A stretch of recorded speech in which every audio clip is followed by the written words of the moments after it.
All right. I'm going to start recording a deck tech for the second time. I started one that was about 10 seconds long, and then some kind of ad in one of my YouTube tabs started playing Wanda Sykes talking to me about something like Pine Sol or something in the background. So we're going to start over. I thought about doing a few deck techs for you guys today. I haven't really posted Magic videos in a long time.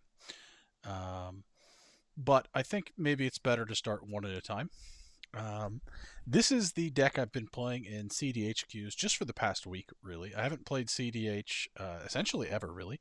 You could maybe argue that back in 2013, 2010 era, when I was playing lots of Storm games, I was playing CDH, but if you remember those videos, I was mostly playing Arch Enemy against a field that didn't really know what CDH was yet. And that's not exactly the same as what CDH is today. And I haven't had as much interest in it in that I don't have the time to go to tournaments. I haven't played a ton in paper in any kind of competitive nature. Like I have a high power play group, but they're the kind of play group that says, please don't play your storm deck, please don't play this Glarb deck, don't even play your control deck that essentially is more of a. I have an Animatau deck that's not really a CDH deck, but um, it's like a terror of high power tables. Like it still wins with Bolas combo and stuff, but it kind of leans into the fact that you don't have to be playing all pitch counters and one drop counters, and plays more of the mid-rangey control lines that you'd see in, I guess, one-on-one CDH decks, or even something specific to a high power multiplayer setting where you're playing lots of Wrath of Gods and things like that. So they don't even really like me playing that. And if I go to the local game store, sometimes I'm playing unmodified precons or really playing down, which I've got some really fun decks for that, and I've actually built and played a lot of casual decks in the past. But Glarb is the first commander that really made me want to play actual CDH at the CDH table again. And the reason was, when I read the card, I was like, oh my god, it's a Doomsday card. And it's not just a Doomsday card, it's a card that, if you look at it, you can literally cast Beseech the Mirror off the top of your deck for 4, and then win with Doomsday for free off a Gush line. So this card legitimately enables a 4 mana win off the top of my deck. That's pretty strong. Um, I played the deck initially the first day as more of like this mid-rangey thing. It was kind of more like my high power casual builds. I had Natural Order into Lumra and Asai and all sorts of weird techie things, which occasionally felt good. But generally speaking, I came to terms with the fact that in CDH nowadays, it costs like 3 mana to win. You cast Asa, you cast Consolation, and the game is over. You really don't need to be ramping into anything in that kind of metagame. The wins of all the decks are so incredibly efficient and cheap that you essentially have no need to make super big, huge mana. Now, being able to get to big mana to play certain cards can be game ending. Consecrated Sphinx in the CDH meta is just as powerful as it was back in the Primeval Titan days, when people were copying it and you had like the trade secrets thing going on. The card just wins games all on its own. But I don't want to get too bogged down talking about too many things. But if you guys do have an interest in seeing some of my more casual decks, I've got a mono white deck that's kind of more of a turn 6/7 human tribal that's really, really fun, even though it's not high tier. I've got a Lumra deck that is not doing the CDH Zaran or Bloop thing so much as just trying to Crater Hoof you on turn 5. But I got a lot of cool decks. But today I'm going to focus on this one. I do have my own version of Roxy that plays Mines, Desire, and Bolas lines instead of the Bryant Cook extra turns as well. But this is the one I'm actually winning the most games with right now in CDH pods. I'm winning something like half my games, which is not incredibly high for MTGO. I think you should expect something more like 35% instead of 25%. Sometimes people join with poor decks, or they're just poor pilots, etc., etc. I actually have a buddy on Salvation who, when Nadu was legal, went something like 40 wins in 57 games. So that gives you an idea of when a deck is really good. Sometimes you can get obscene win rates on MTGO. But I'm going to kind of hop into the deck. Mana source wise, this deck runs less than 50 mana sources. I think when I counted it, it was 46, and I was including Mana Drain. The deck that just won Snowy Summit, I think, runs 44 sources. I think they run Elvish Spirit Guide, which I do not, but they're running one less mana dork. They're not running Culling of the Weak, and they're not running Mana Drain. So I don't even know if you count Mana Drain. But you don't play more than 50 mana sources in this deck. But unlike Storm, you're not playing like bare bones 24 lands. I've got my opening hand and I want a Time Twister out. Like, you're playing a decent number of lands. Ancient Tomb doesn't actually feel incredibly excellent in this deck. I've been trying to find maybe a couple more cards that feel good at this like 2x mana cost to try to utilize it. Could be more one ring type cards, could be more even talismans. But the card is still good enough to play in the deck, though it does feel like a deck that could be making slightly better use of some of these colorless mana rituals. Um, but it's tough to say because with Frog on 3, and you wanting to put spells above 4 to cast them off the top with them, it really is a deck that doesn't want to be playing as many cards at 3 as most other decks do. So in that vein, I think that maybe this kind of makes sense. But I was very, very surprised when things like Yawgmoth's Will didn't test well when I'm dumping tons of cards in my yards with this card. But we're really not on a ritual heavy build. We're really not on a rock heavy build. We're really not on a mana heavy build. It's more of a tempo control build that attempts to combo in the mid game. At least my version attempts to combo in the mid game for an incredibly efficient mana cost. And the real boon of this deck, in my opinion, is the fact that the Frog always looks at the top card of your library. So let's just take a look at the commander. He is a Death Touch 2/4 for 3 mana that lets you look at the top card of your library at any time. You can play lands or spells with mana value 4 or greater from the top of your library, and you can tap to Surveil 2. So initially, I thought maybe I would do something with the Surveil's Reanimate, but I found that to be not working out, and I've seen some lists that go all in on the Reanimate where I think it would work, but I feel like you definitely want to be one lane or the other. Attempting to just dump a few cards off the top and cast Reanimate did not feel especially good here, so I ended up cutting both Reanimate and No One Left Behind, which did enable a couple Doomsday lines on the back end in that you didn't have to have Gush online, and you didn't have to have blue mana, some things like this, but at the end of the day, I could almost always win with Doomsday anyway. I almost never needed that line. And even though drawing that card off the top of my deck and casting off the top of my deck to return a mana or something didn't feel terrible, it still felt like one of the worst cards in my deck, so I ended up cutting both of them.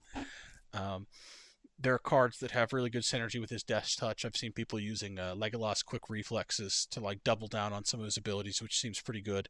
I feel like I'm already running enough removals in the deck, and I don't really need to be trying those tricks, but it's entirely possible that some of the removals I'm using in the deck are less efficient than some of those cards, and you could make some kind of minor gains swapping them in or out, though I haven't really felt the need to. The strongest thing to me about this card is that I can see the top card of my deck at all times. It is incredibly powerful for me to always know what's coming. It lets me plan my turns much better. It lets me play off the top of my deck. It lets me decide when to crack fetches, when to crack tutors. And this deck might not make as much card advantage as other decks, but its virtual card advantage via card quality reminds me of the card Brainstorm, except throughout the entire game, in that one of the very classic things people would tell you about Brainstorm is if you crack a fetch land, it has the card quality of an Ancestral Recall, and that you can dump useless cards and pick good ones up and then crack the bad ones away. And Frog is similar in that he surveils bad cards away. He lets you cast cards from the top of your deck, and he just lets you find the effects you need and dump the ones you don't constantly in the deck. So even if you're getting a bunch of cards that don't feel like they all mix together to get you there, you're getting a bunch of cards and you're seeing a bunch of cards. So maybe you don't put as many in your hands as other players, but you're seeing maybe more cards than anyone. And because he doesn't have this instantaneous win effect, he's often ignored early in the game, and you can do things like turn 2 or 3 Glarb and just sit back and chill and lean into the fact that you can cast these powerful free interaction spells off the top of your deck and from your hand just because you have so much pitch counter magic to survive this kind of early game. And then once you get to the mid game, he grinds and finds his line for the combo very easily. So mana sources, I'm running all the standard duels, all the standard shocks, all 9 fetch lands. I attempted to use basics and prismatic. It was not good just because drawing basics is generally bad. Lands I use that other people don't, I think about the only one is Rejuvenating Springs, and the reason I chose to use Rejuvenating Springs is because you want the green mana turn 1 for some of the dorks, but after that you're really more on the blue and black, and this is the kind of land that I would see myself playing turn 1 as opposed to Morphic Pool. I think other people are using things like Tarnished Citadel. I've seen Takenuma I attempted to use, which did have some upside, though not as much as the original Urborg that I was running that ended up being in the winning list. And for the exact same reason you would in a casual deck, right? You want your fetch lands to tap for mana. The Yavimaya is not as strong as the Urborg, but I was using Shifting Woodland and I used the line with it like one time ever, and the fact that it came in tapped lots actually was relevant. By contrast, the fact that I'm running two Surveillance, both the islands, by the way, so that I can have a better chance of getting gush off and a better chance of pitching the foil that I run in the deck, which typically is used in Doomsday piles, but surprisingly is easier to pitch than you'd think just in normal gameplay here, as well as Gush feeling more vintagey and powerful than it ever did in a Storm Shell. Instead of being like a deadish card that you run when you're enabling Doomsday, it feels like a very live card in this deck. I've done things like find it off the top of my deck with Surveil, think I couldn't win on turn, gush for value, crack a fetch in between, and like all of a sudden I'm like, you know what, I'm top decking and going for Thassa combo right now, I win. Like it feels good just casting it off the top. In that the mana barrier to win in this deck is incredibly low. So when you're bouncing lands, I think the last time when I used this line, someone had just cast an offer you can't refuse on one of my spells, and I was like, okay, with these two Lotus Petals, I don't need my lands anymore, and I can gush for value, and the value gush got me cards that eventually got me there and won me the game. So definitely don't sleep on that. And the fact that these Survey lands are just generally good with crack lands when you don't need to use that last bit of mana on your turn is incredibly relevant. I've loved having both of them in the deck. I don't want the non-island one. I think running two is excellent. You could run one, you could run none, but I think not running them, at least one, is somewhat of a mistake in that 9 fetches in your deck can potentially surveil, and that's 9 times you could draw a card that potentially gives you slightly more efficient cop deck and card quality when you might not need that mana. So I feel like not even running one is at least a small mistake, though I can understand wanting to run all on tap lands. Pact of Negation, excellent protection spell. I am trying to be a mid-range combo deck, so I do want this kind of card in my hand for my win turn. This is a Veil of Surma type card. Chrome Mox, Lotus Petal, Mox Amber, Mox Diamond. I'm not running Lion's Eye Diamond. I don't need to be dumping my hand when I'm running Doomsday Piles. I'm not running Yawgmoth's Will. I'm not running Mind's Desire. I'm not trying to crack tutors and lose my hand. You could run Probe plus Lion's Eye Diamond to get slightly better Doomsday Piles, but you're just running worse cards in your deck, and you really don't want to be using those kind of piles in modern CDH, because like I would say that generally nowadays, because they assume your pile is going to be very powerful, they're not going to try to interact with you post Doomsday. They will try to interact with the Beseech or the Doomsday itself.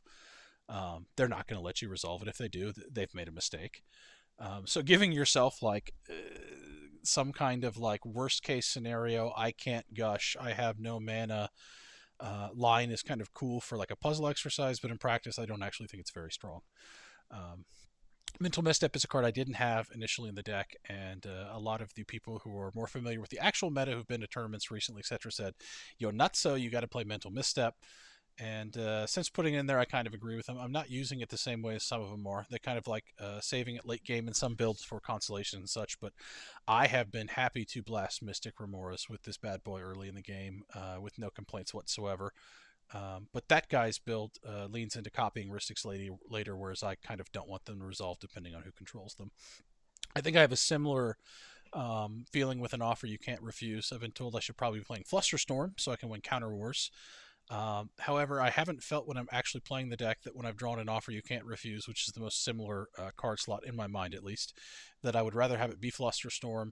There have been situations where Flusterstorm's permissiveness in that it's more like a spell pierce and they can get around it wouldn't do it. There have been times when the card they're casting is Breach and like also, not doing it. So in my mind, maybe it ends up coming in for something else or testing it, but so far this has been excellent. This is a card I never really used before. I didn't use it in my old Storm build. The first time I used it was actually in an Ivy Spell Thief deck that I made that actually used multiple cards that are in this deck, but the initial premise of the deck was I'm going to use cards that I've never used before. However, one of them was this guy right here, and I ended up liking him and using him here. We'll get to that later. But this card has actually been excellent, and the reason I thought it would be not excellent is my old man knowledge was thinking give them 2 mana, then they'll just cast Mana Drain on you and stuff, right? But the reality is everyone's interaction is these cards, so giving them 2 mana really doesn't matter in those situations so much. which is kind of crazy to me, but the proof is in the pudding. I've played it and it's worked. Banishing Knack. Banishing Knack is a card that I initially put in from other people's lists. The idea being that if you get Valley Flood Collar and Necro, you can bounce Soul Rings kind of like you would with a what's it called, Hullbreaker Horror or Tidespout Tyrant or whatever, and you can kind of filter through your whole deck with Glarb's top deck, and then essentially, I'm assuming this is part of the reason why this is kind of like a key card in the deck. This has actually been one of the worst cards in the deck, if I'm being quite honest. I'm not really using this to find Thassa like I thought I would be. It's like 4 mana OBM for me, so maybe this is a slot to consider cutting in my specific build, though I think it's much stronger in some of the other builds. But I really haven't used it that way. Banishing Knack in and of itself has actually been an excellent card. It's just a 1 mana bounce, and not only is it a 1 mana bounce, the fact that it's conditional and needs a creature has not really been relevant. It's pretty much always been online. And in fact, though I haven't got the Necro VFC line off, I have got VFC off with this alone and just got extra double value off of it, and it's felt pretty good. So the card itself hasn't really done what I wanted it to for its upside, but it also hasn't been bad anytime I've drawn it. It's always been online as a removal spell. So I've seen people using Chain of Vapor, I've seen people using Abrupt Decay, I've seen people using all sorts of things for their bounce. This one's upside really hasn't shown itself to me as far as the combo line, but it has had some mild upside in just value, and it's never actually been bad. So I maybe reassess this, but I think that's a very low level type thing. And your total proportions of this many removal spells, this many counter spells, this many draw engines, etc., is probably more important than small things like that. And your total package does matter. So little things like I can bounce my guy with Snap makes this have less value as a Chain of Vapor, and etc. etc. Brainstorm is a card I don't see a lot of people running anymore. I really don't know why. I did test the other cards in these builds, and things like Ponder and Preordain, I feel like are better in one-on-one, are better in Mind's Desire Store piles when I want like total card counts, are better when I'm trying to find that Time Twister on top in a more specific type deck that doesn't have just a bunch of redundant counter spells. Brainstorm, however, has insane card quality as always, insanely good with fetch lands as it always was. Being able to put cards down on the top of my deck for counterbalance is really good. Being able to put cards down on the top of my deck for Bolas is very good. Being able to put cards down on the top of my deck for Frog is very good. I have no idea why people are not running this card. It's not just tested good, it's tested as one of the better cards in the deck. I don't know why people aren't using Brainstorm. Into the Floodmaw. This is a new bounce spell for me, and what I am using over Chain of Vapor. I've never used this one before, but it's been excellent. I don't really think many decks in the format are going to bite me by giving them a 1-1 fish. This just pretty much seems like a 1 mana bounce everything, which is pretty damn good. Mystic Remora is broken as it has always been, so we're obviously playing Mystic Remora. The top of deck tutors are better here than they are in most decks. Not only can you use them with the counterbalance trick to counter spells that way, but you can use it to put free spells on top of your deck, whether that's a Mindbreak Trap, Force of Will, Deadly Rollick, High Fade Trickster. I guess that doesn't hit it. It's instant or sorcery to kick it flash cards. But regardless, the top deck tutors are very good for multiple purposes in this deck. So things like Imperial Seal feel incredibly good here. In fact, there are times when you have something like Bolas online. I actually run the Aetherflux Reservoir. I know cards that don't interact in my deck, but there are times when you want to put that back down to cast it for free. So there are actual times where you will Demonic Tutor for a Vampiric Tutor instead of the actual hit card. I mean, at that point, you've already got a Bolas in the field and you're winning, but it is that kind of deck. Birds of Paradise, Delighted Halfling, Elves of Deep Shadow, and Deathrite Shaman. Any 1cc guy that can make blue or black, I think, is absolute money here. I'm running the extra Llanowar Elves because I do think Turn 2 Frog is actually really good, especially when you're playing later. The reason you don't see tons of mana elves in these decks, I think, is A, because you don't need a ton of mana sources, period. You want a higher density of control spells. But B, the green mana is not nearly as useful after you've got the frog out. Like, it's almost like colorless mana here in a way. The card itself, drawn late, isn't so bad because you do need pitch cards for the Force of Vigor, etc., etc. But in general, you don't need to flood every single Elvish Mystic. And you'll be perfectly fine. I kept this one just because I like the cool foil anime girl art. I'm not even going to lie. It could probably be that Molt guy that's coming out in the next one because it's going to do color, but I'm not even sold on that since it kind of has like a weaker Deathrite Shaman kind of ability. So I'm not sure how consistent it is with the testing. Veil of Summer is probably the strongest protection spell in the entire deck. It's one of the few spells in the deck that makes me go, yep, this is something that I'm getting a bonus of playing green. Because in reality, it more feels like I get to play a couple okay, really good cards, but mostly I'm getting to play Glarb and a Dimir Shell. Veil of Summer, it's just about as good as protection as you're going to get. It's like silence in green, but you get a cantrip, and it also gives your guys hexproof and stuff. Like just an insanely powerful protection card. One of the first ones that should go in your deck. I had a game where someone was getting very upset with the way I was playing. He didn't think I was playing correctly. He thought, how the hell could you let this Atali trigger resolve? Why are you focusing me? He was playing a turbo deck. And the reason was I had Veil of Summer, I had a win, and I didn't think either the other two decks were winning on turn, and he had the possibility of it. So he was eating some hate because even though the Atali grabbed a Glenalandra Archmage, I really wasn't that scared with my Veil of Summer. Deathrite Shaman, again, makes blue-black mana. The fact that you get extra graveyard hit is okay, but it's mostly that he makes colored mana. Mana Vault is excellent in this deck, not just for ramping into One Rings and Seedborn Muses and Bolosses and Consecrated Sphinx, but also because I'm running Transmute Artifact here, and almost no one runs Mana Drain in this shell, so the number of games where I've literally went turn 2 Mana Drain into turn 3 either Grim Monolith or Mana Vault, transmuting into Bolos, good game, I win, is not a small number of games.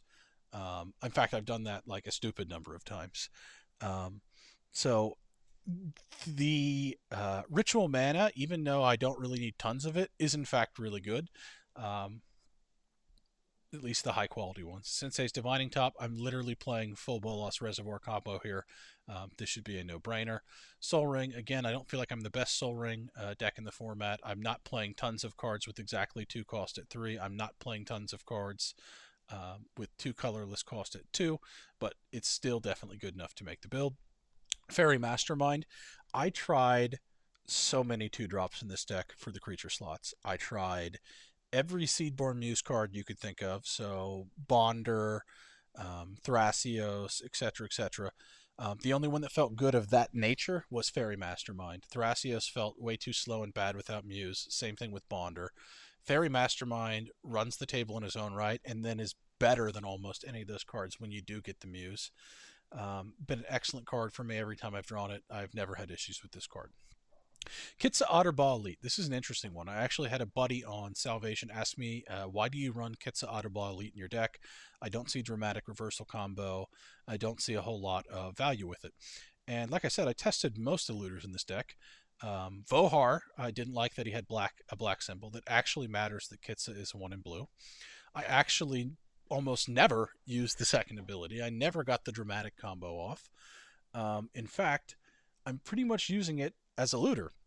So why is it still good in this deck? Well, when you can see the top card of your library at any given time, there are many, many times when you're playing the deck where you're using top of deck tutors or surveils or something to find interaction on the top of your deck. Say I'm holding a vampiric tutor and I want to put a Force of Will or a Mind Break Trap or something on top of my deck, hell, even a Deadly Rollick, right? I could surveil to look for those effects first and not use my tutor. What if there's a demonic tutor on top of my deck? Well, if there's a demonic tutor on top of my deck, I can use Kitsa Otterball Elite to stick it into my hand, and now I can use my top of deck tutor to make my control play, and I haven't lost my winning line. Well, what if there's a Fierce Guardianship on top of my deck? Well, now I don't even have to use my top of deck tutor for my control spell. I just put it into my hand with the Kitsa, and now I've got an answer. I can also surveil first to check for one of these cards. So when I have a looter on the field, being able to put the top deck of my card in my hand when I can see it at any time is in fact very powerful. And like I said, one of the advantages of this deck is not that you make card advantage or even that you've got more rituals and you're trying to go fast. It's that the quality of your cards is almost higher than anyone else's. You get to control exactly kind of what's going into your hand in some sense. And that's very, very powerful in this kind of setting. So why is Kitsa the best one? One is just because he's a 1U and his cost. But the funny thing, it's not his second ability. It's the fact that he's an otter and a wizard. So not only does he get uncounterability from my standard Cavern of Souls play, which hits both my commander and Thassa's Oracle, but when you do get Valley Flood Caller, just him and Glarb alone, even though you're not technically drawing cards other than the free ones he casts, creates this sort of like card value engine that's actually really powerful. So despite the fact that I dumped almost every reanimate tech out of this deck, despite the fact that I cut many cards that you think would be the combo card with this, as a looter in his own right, he has not yet lost his slot because he interacts so well with my commander, and because he has that synergy with Valley Flood Caller, which is already a card that we really do want to be playing. Snap. So I see Abrupt Decay in everyone's list, and I'm running things like Snap instead. Generally, I feel like having blue to pitch is more important. I'm not sure why they need the uncounterability. Some people are saying they're not even killing Rhystic Studies, so I really don't know where they're using Abrupt Decay, where they think it's like it must be played, but I don't like that it costs green black. I don't like that it's not pitchable. I don't like that it doesn't hit things that cost more than 3. I don't like that you can't cast it off the top. So when I'm using removal that I can't cast with Frog, I'm looking for some upsides. Snap lets me get back my Thassa. Snap lets me still play mid-range combo lines. I can snap like, Magnus in the Moon back to someone's hand, untap my lands, and then still go off on the same turn. So I don't really feel any need to move this to a more hard control card. I kind of like that it's a half combo card. It's been great for me every time I've drawn it. I've never been sad to see Snap. So Counterbalance. Counterbalance is excellent in this deck. Maybe even better than in my Animatau deck that runs like Scroll Rack and things. The Frog in and of himself counters so many spells with this. Is actually funny. I would consider this more of a protection spell than Mana Drain is, because you're protecting stuff essentially for free once it gets down. Your Sensei's top deck, like this card gets an insane amount of value just with the Frog, and every time I've played it, I've countered things or threatened to counter things, or it just hasn't been bad when I've drawn it. Let's just say that. Mana Drain. A card not many people are running in the shell. I win so many games with this card. I don't know why people don't like Mana Drain. Well, I know why they don't like Mana Drain. It costs 2 mana. But I mean, I'm running One Rings. I'm running Bolas's. I'm running Transmute Artifact. I haven't used it on Finale of Devastation, but I'm running Finale of Devastation. I'm running Consecrated Sphinx. I'm running Dig Through Time. Yeah, I'm only going to hit a 2 mana spell with this, 3 mana spell with this maybe, but that's not nothing. It's still a mana source. It's a hard counter that hits creatures in a meta where a lot of the counters don't. Like, it's not been bad for me at all. It wins me games out of nowhere. People don't expect it. I don't know why. I feel like this should probably be more played. Thassa's Oracle, self-explanatory. Transmute Artifact, another card that I don't see a lot of people running. Keep in mind, I'm not running some other tutors. They are. A lot of them are running Opposition Agent with Scheming Symmetry. What are some other tutors they like running that I don't like running? I feel like there's at least one more tutor. It's fairly standard. It slips my mind at the moment. It's not Diabolic Intent, though I've thought that's playable here sometimes. It's something else. I'm sure I'll think of it later. I know they're playing some of the creature tutors too, like, what's that blue-green bio one called? I don't even remember. It's more of like a, Birthing Pod effect. Demonic Tutor. Duh. No explanation needed. Bowmasters. I don't actually see Bowmasters in everyone's list, but this is a card that's never been bad for me in any deck I've ever played it, so I'm not sure why they're not playing Bowmasters. Tainted Pact, second copy of our kill card. I've had some really funny games with this deck when I've been grinding in 1v1, which no CDH deck is good at 1v1. You want to be playing 6, 7, 8 more mana sources because you don't get a free mull and don't draw a card on turn 1. And those decks are literally tuned to just like drop one card and strip mine lock you, not like tempo stop the combo players and then kind of, like, it's just a very different meta. But I've had funny games where I've like went to go get Force of Will with this and exiled 70 cards in my deck and had a blast trying to figure out how to win. Not always great, but this card is always great in multiplayer. Dauthi Voidwalker, another card I don't see in a lot of lists. And again, for my testing, I'm not sure why. I'm going to guess maybe it's because it's black, and it's somewhat difficult to cast maybe. But anytime I've played this card, not only is it pretty damn nasty against certain decks, like I'll show you my Lumber deck sometime for casual, but Uh, I can tell you, playing Lumra, I really don't like seeing Dothy Voidwalker, and I can't imagine the land looping version of it likes it anymore. Because I played this one game, turn one, off a Mox Diamond, and the Lumra player just typed in a frowny face like, "I'm never doing shit this game, am I?"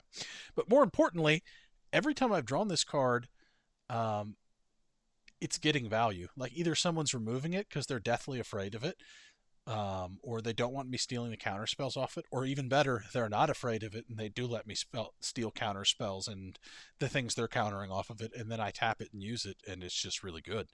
I would say the most common play pattern with me this thing so far is I cast it, people counter someone else's spell, and then I go to win and use that counter spell and then win. Like it's been really good for me. I don't know why people aren't playing it. Bloom Tender I had in the deck at the start.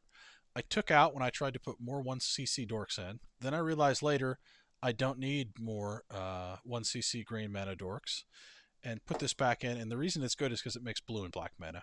It's not even that it makes 3 mana so much as it makes blue and black mana. The fact that it makes 3 mana is good on if you play it turn 2 and then you go to play Frog, then you can play something like a Rhystic Study behind it or a Valley Floodcaller behind it with Flash, or even the Dryad. Like these are obviously very good, but also you can just play these 2-drop things and it plays any of these 2-drop blue cards. It plays the 2-drop black cards.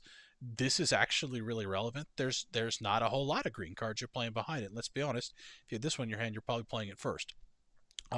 This is a newer add to the deck. Initially, I thought the life loss would be quite bad. In that I'm playing a Bolas on a Necro deck. Yes, I can maybe drop Aether Flux in some games to regain some small amount of life when I'm not going infinite with it, but let's be honest, it's like 5 or 6 life in this situation, so it's not useless, but I mean, I'm not really gaining life in this deck. But the reality of it is, you eat 8, then you eat 4, and then it gets you value, and it's just better than a mana dork in your opening hand. And even if you ended up taking some damage, you still slam the Necro later. It doesn't really matter. Um, Light on total, 2cc rocks, playing the ones that can guarantee they make me blue and black no matter what, and the big mana cheaty one. Fierce Guardianship, duh. Rhystic Study, duh. Valley Floodcaller, holy shit. This card's pretty good in Roxy, but here it's fucking nuts. The fact that it untaps the frog and it untaps that looter, the fact that you can already do the Necro things, but this card is just really, really good value with those untaps. The +1/+1s have actually mattered for me before in that, like, I've just cast spells and then like swung for tons of damage. That only happened one time, but it was very cool to me. The card itself is just very powerful. It's got a great casting cost. It lets you win at instant speed. You can wait for someone else to try and win when you don't have an answer, and then just win on top of them when you're gassed. Like, excellent card. Pitch Counter Force Ignation needs no explanation.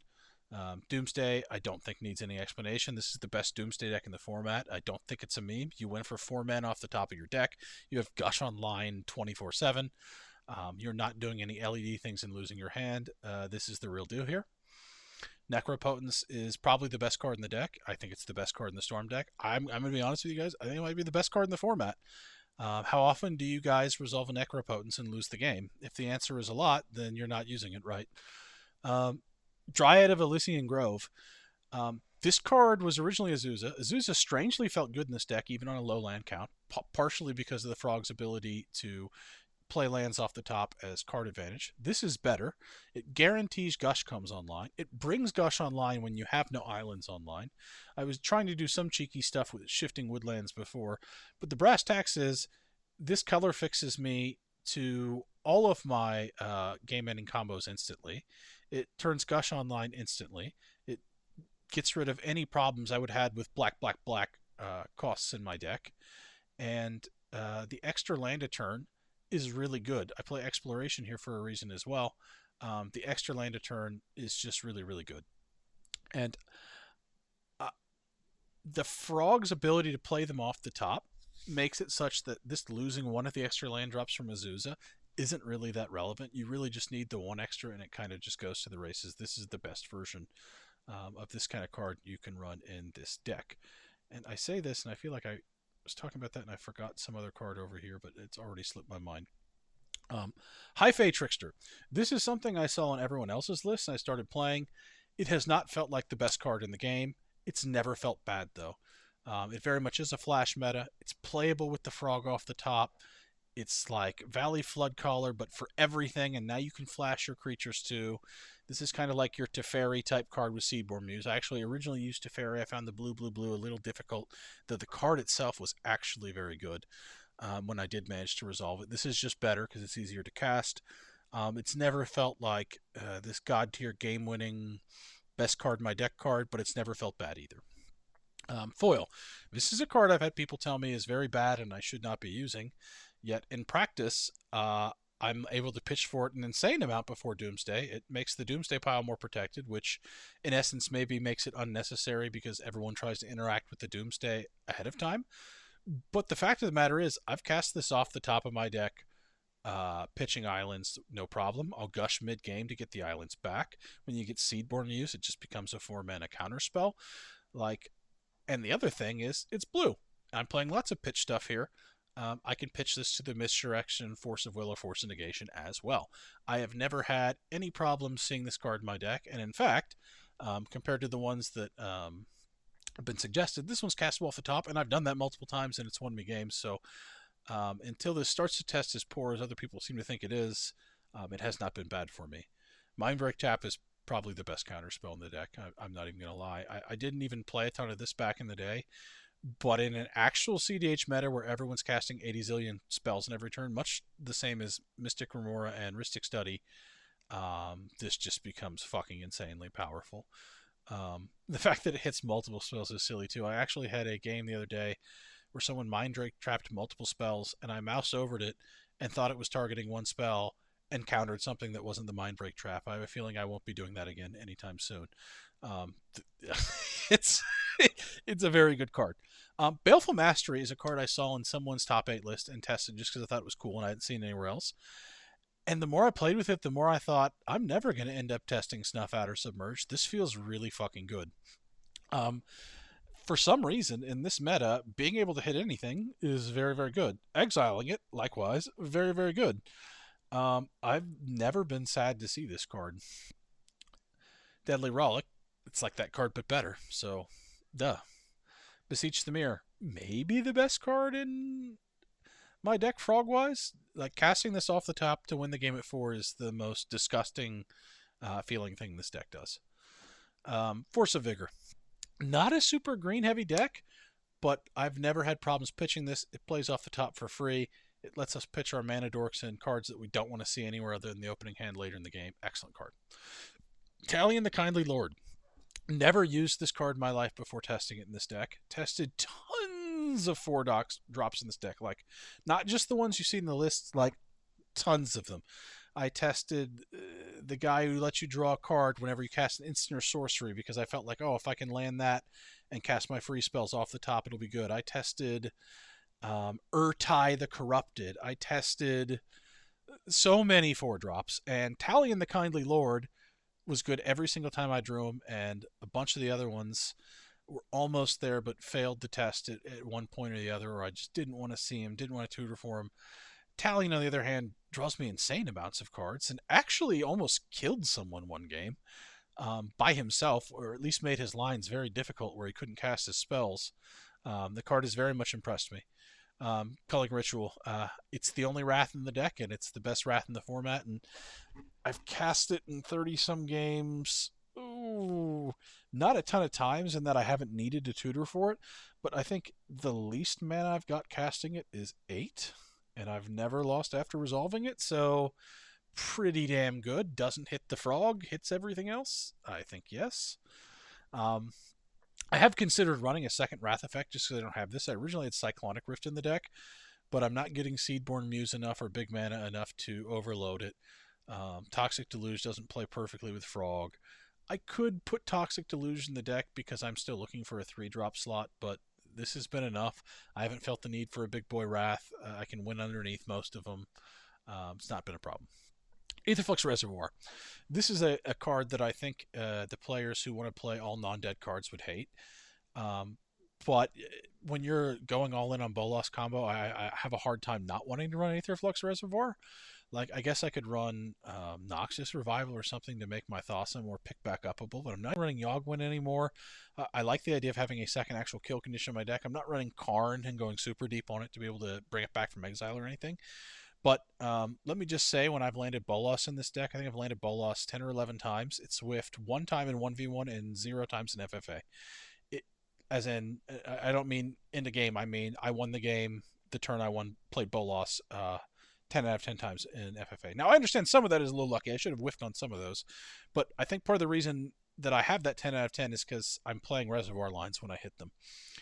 I don't need to hit Thassa. I don't need to do anything cheeky. It's like I just find Reservoir and I win. So if I get Necro and a Bolas, I'm not running out of life and losing. I'm just winning. Yes, you don't just want to generally cast this card, and I'm not getting any value off it unless I'm playing this, but having a second kill condition is by no means bad. The One Ring. The One Ring is really good in this deck. Like, when you're playing something like Storm, it almost feels like it doesn't draw enough cards or get there. Here it feels excellent. If you draw Seedborn Muse, even more excellent. I usually don't transmute for this. I'm almost always transmuting for Bolas, if I'm being honest. But there have been a couple games where I was really mana pinched where I transmuted for this instead of Bolas, and it worked out. Gush. Gush is so fucking good in this deck. I can't even believe how good Gush in this deck. When I used to play Gush in Old Storm back in the day for Doomsday, it typically felt like one of the worst cards you could draw. That is not the case in this deck at all. My mana barrier to win is incredibly low. Putting lands back into my hand is not a problem. I have extra land drop cards in the deck. Putting them back in my hand is sometimes actively good for cards like foil. Notice that the cards that bounces are always the ones that you want to use with foil. Putting foil on top of your deck when you're bouncing lands during the Doomsday means you can leave the foil on top of your deck. And before they could even respond to the Gush, you already have the pitch cards in your hand from the payment cost to pitch your foil from the top of your deck to protect your shit. Like I said, anyone who knows what they're doing will attempt to interact with you pre-Doomsday. There's no way they're going to try and lock you out of the game and kill you after you've exiled your deck. That would be a poor decision. You can layer multiple protections once you're inside the Doomsday in this deck. Like, it's just silly. But what's impressed me the most about this card is actually insane off the top. And if you think about it, there aren't many cards that actually draw cards off the top with Glarb. This draws cards off the top for 0. Like, I know it's not at the point where it's like the old vintage joke where it draws cards at the extreme cost of protecting your lands from Strip Mine and Wasteland, because you're not really getting Strip Mine or Wasteland in CDH so much. But losing the mana on the field hasn't really been an issue for me, and when I'm choosing to cast this off the top, it's winning me games. And it feels very strong when I'm doing it. In fact, in an earlier iteration of this deck, when I still ran the Azusa, I had like a crazy turn 1 line that almost felt like I was running Fastbond. So I'm not running the Azusa anymore, but I'm just saying this card feels like peak vintage Gush in this kind of build. Force of Will, really good. Misdirection, literally because Frog is a free counter. Yes, it's a little harder. The general way you use this is you counter a counter spell and retarget the counter to the misdirection, which is already resolved, and then it gets countered by the game rules. That's the typical use here. Seedborn Muse. It's actually really good here. There's sometimes I've thought about cutting it because you don't always have a value piece with this. And then on like that one in-between turn, it kind of feels rough. But you get one decent value piece, and you're off to the race with this.